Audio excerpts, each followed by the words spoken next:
Había dicho antes que esa consigna no desaparece. De hecho, es como, yo creo que en estos momentos, como en los momentos de salida de un debate, en los momentos de una crisis profunda, en los momentos de discusión, en los momentos de cambio de ciclo, incluso capitalista, centrado en esa discusión, pues hay gentes que hablan mucho teniendo poco en la cabeza y influyen mucho en las palabras. Quien diga que en estos momentos el independentismo y el socialismo han perdido vigencias simplemente o que desconoce lo que está pasando, o que está desorientado, o que está furioso, o que está pesimista, o cualquier factor, o cualquier debilidad psicológica o teórica, que también puede ser la última, una debilidad teórica por no ver cuál es el panorama mundial y cuál es el panorama europeo, ¿no? Podría poner cientos y cientos de ejemplos, pero por ejemplo, pero lo que viene más a punto, el ejemplo del esfuerzo que se está haciendo de reactualización teórica del socialismo en las condiciones mixtas actuales, precisamente para resolver los puntos que os he planteado. Los debates que hay en estos momentos sobre cómo tenemos que avanzar en la construcción de un Estado obrero vasco. Los debates que hay en estos momentos sobre cuál es la función del movimiento popular dentro de un avance del poder popular. La afirmación de los ayuntamientos de Bildu de que se constituyan como contrapoder allí donde no tengan la alcaldía y como poder popular donde tengan la alcaldía. Las políticas que estos ayuntamientos están llevando a cabo, y en San Sebastián, en Donostia, por ejemplo, es impresionante, y eso está haciendo mucho daño no solamente al reformismo, que hasta ahora no ha hecho nada, sino está haciendo mucho daño a la propia dinámica de la burguesía española, que ve que, como desde siempre, lo más cercano, los poderes delegados, los que ellos toleran, los más cercanos al pueblo, como son los ayuntamientos, pueden volverse contra la dominación.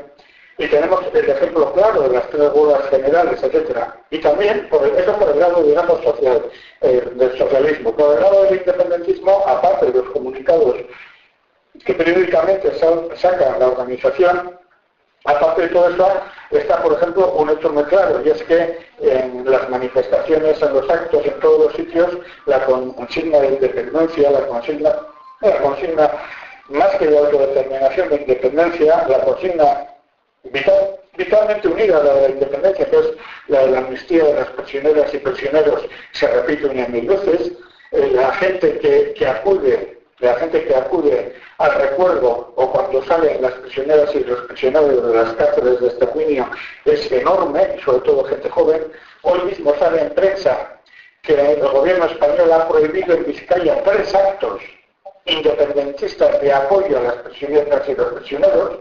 3 actos los ha tenido que prohibir. Eso es señal de que no es capaz, y lo que se avecina, porque estamos entrando en el periodo de fiestas veraniegas, y eso va a ser la campaña de todos los veranos, ¿no? Yo creo que podría extenderme en pruebas, y yo creo que son en ejemplos que son suficientes, pero yo creo que hay uno definitivo. Y es la historia de nuestro pueblo, es la historia de la izquierda abertzale.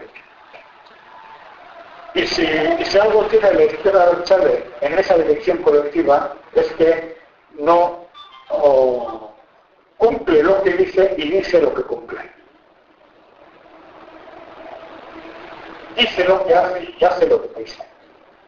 Y eso es tan así que bueno, mientras que las 4 generaciones que en estos momentos constituimos esa enorme fuerza democrática, progresista, soberanista, independentista, socialista, etcétera, etcétera, 4 generaciones, abuelos, padres, nietos y bisnietos, si eso no desaparece, no desaparecerá esta constante de luchar por la independencia y el socialismo. Y esto es nuestra gran cosa. El que no se lo quiera creer, pues bueno, el que necesite pruebas, pues bienvenido sea. Yo soy ateo y por tanto no creo, pero pienso a la vez que la historia de 50 años no es falsificable y que tienen que pasar errores muy gordos por nuestra parte, o derrotas, o aplastamientos brutales, como el de Argentina, por ejemplo, los 30.000 desaparecidos, para que esto cambie. como aquel general guatemalteco que decía que para que se formado en la Escuela de las Américas, que decía que para que se impusiera la paz había que exterminar al 30% de la población, en el caso de Guatemala. Tenía que suceder cosas de esas para que se hundiera la lucha por la independencia del socialismo. Pero mientras que eso no exista, no se produzca, nosotros vamos a seguir luchando. Y no se va a producir. Vamos a ver, ¿cómo se puede? Pues lo que he comentado desde un principio. Uno de los componentes de la creación del independentismo socialista ha sido la raigambre de la cultura colectiva, la cultura comunal, la cultura comunalista. Lo que ahora algunos llaman el comunitarismo desde una forma light, desde una forma suave y tramposa, ¿no? Yo creo que llamarme lo comunal. Los bienes comunales, los bienes públicos, los bienes del pueblo, ¿no? Otra cosa que he dicho desde el principio es que por sano instinto del pueblo oprimido, apaleado, siempre recelamos del marxismo de los opresores. Lo mismo que los esclavos siempre recelan de las promesas de los esclavistas. Y lo mismo que los palestinos recelan de las promesas de los judíos o lógicamente en Latinoamérica recela de las promesas de los demonios rubios de Norteamérica, ¿no? Del diablo rubio que llamaba Santino. Esa tradición de fondo hace que hayamos aprendido mucho más de los pueblos de liberación, de las luchas de liberación de otros pueblos, porque no solamente tenían esa concepción de recelar del marxismo occidental. Tenéis que saber que Engels, en 1848, aseguró que el pueblo vasco estaba condenado a la desaparición. Que lo tiene escrito. Para la visión hegeliana, intelectual, y lo otro, los pueblos en historia, en definitiva.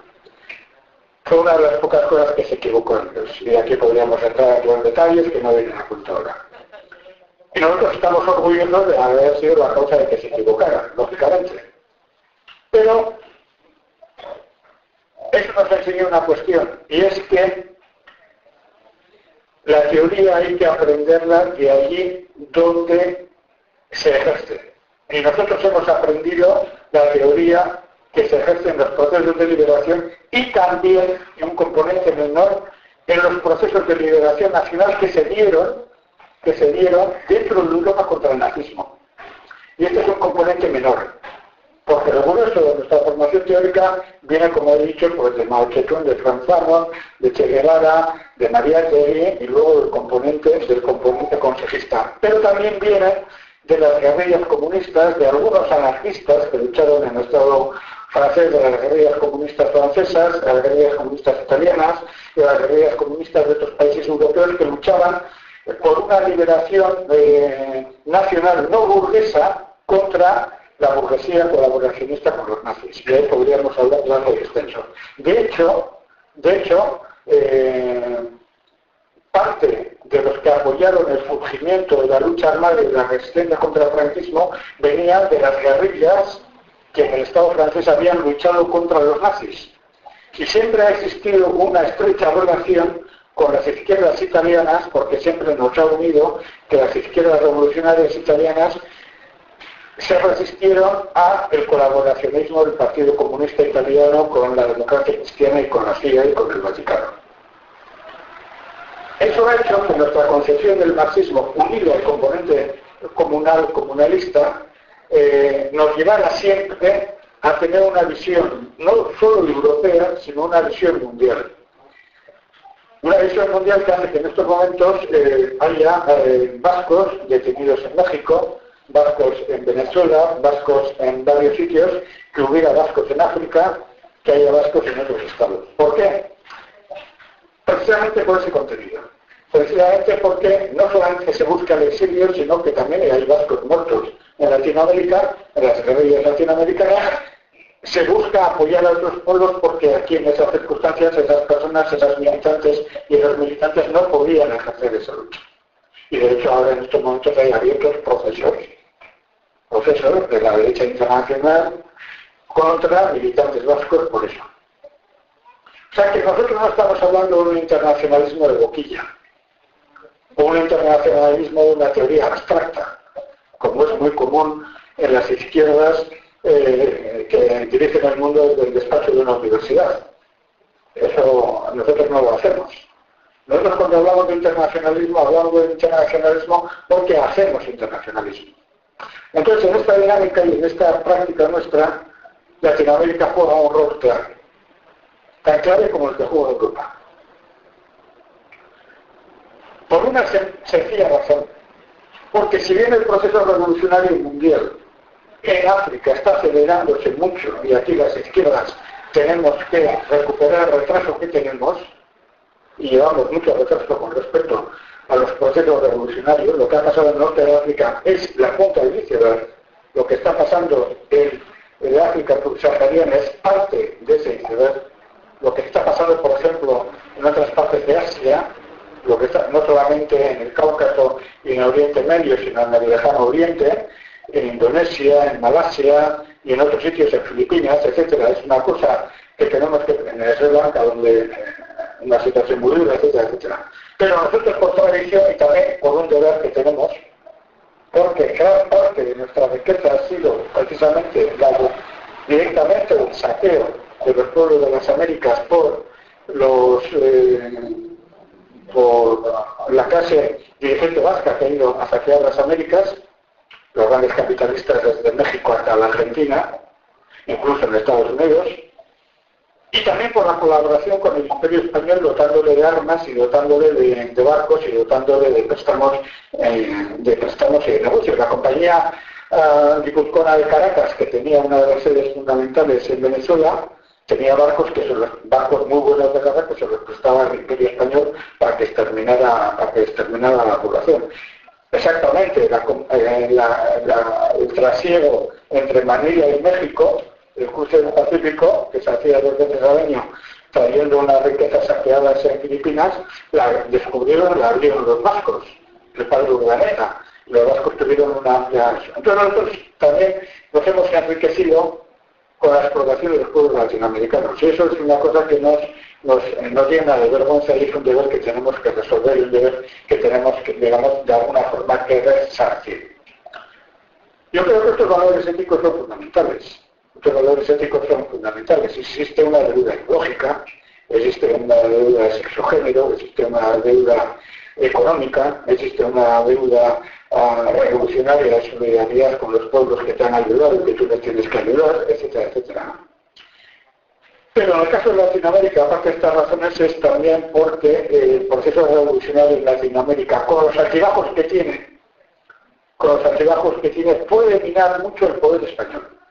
Y puede minar mucho el poder español porque el capital financiero, el capital energético, el capital de las telecomunicaciones, o sea, Telefónica, Repsol, Banco Santander, etcétera, etcétera, o el capital de transportes como puede ser Iberia, uno de los rubros de mayor extracción de plusvalía y de beneficios procede del saqueo de Latinoamérica. El caso que tuvisteis precisamente en Argentina cuando Iberia os robó de la forma más descarada, brutal, con el apoyo de vuestra burguesía, os robó las líneas aéreas argentinas, ¿no? Que fue una brutalidad impresionante, que fue uno de muchísimos ejemplos, ¿no?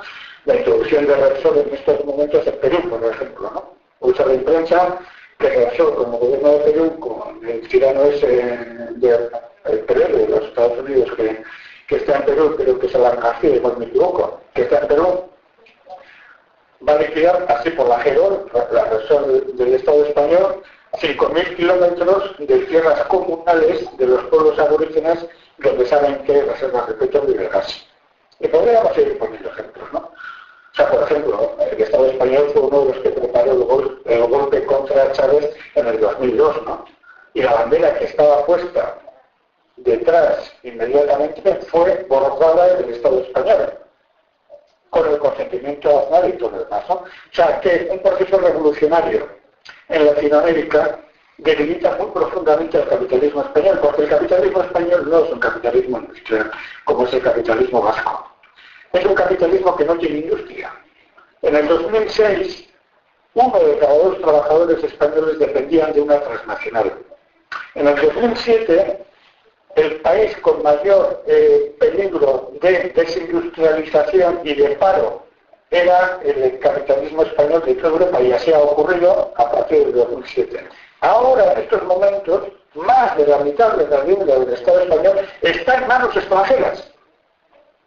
Y en mayo del 2010, desde mayo del 2010, cuando Obama, Merkel y el Fondo Monetario Internacional y el Banco Central Europeo llamaron por teléfono a Zapatero, que se cuadró como cuando un novato prusiano recibe la orden del Vaticano, Von Mastin, por ejemplo, se cuadró en el teléfono inmediatamente, apuntó todo lo que le dijo el dictador Obama, y a los 2 días impuso a las clases trabajadoras de las naciones oprimidas en el Estado español. Es lo que se llama una economía interventiva.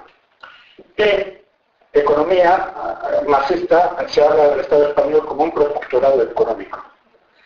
Y lo que evita que ese protectorado económico, una de las cosas que evita que ese protectorado económico se hunda definitivamente, es el saqueo de las Américas.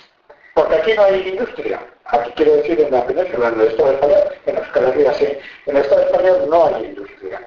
No hay ni una sola industria entre las 10 más importantes del mundo. Sin embargo, entre los bancos, en el capital financiero, el Banco de Santander está en el puesto número 55. Repsol está en un alto puesto, Telefónica está en un alto puesto, Iberia, que se ha fusionado creo que con British Airways, está en un alto puesto, y otras empresas de la construcción. Es un capitalismo ficticio, lo mismo que existe un capital ficticio, es un capitalismo de servicios, un capitalismo de una parte del capital dinero, pero nada más. Y uno de los sitios que tiene de extracción de beneficio es en Latinoamérica. Por lo tanto, vuestra liberación y vuestra segunda independencia será un terrible palo para el capitalismo español, como fue la primera independencia. Y esperemos que sea el pago definitivo. O sea que tenéis la obligación de hacer la revolución la revolución cuanto antes, para así liberarnos a nosotros de hacer nosotros lo resto.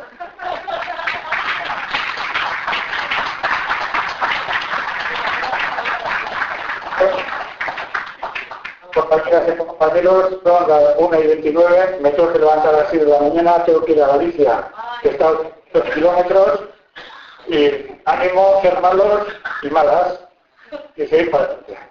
Agur, y nos veremos cuando queráis, siempre, pues aquí me tenéis a vuestra disposición. Bueno, gracias Iñaki, qué recasco, y realmente ha sido sumamente ilustrativo, y seguramente te convocaremos en algún momento, dejaremos pasar un tiempito y te convocaremos para seguir actualizando. No hay ningún problema por mi parte. Mandarle un gran saludo a los compas allá y también a los compas gallegos, que mañana celebran el día de la gente gallega. Exactamente, allí estaré. Un aplauso.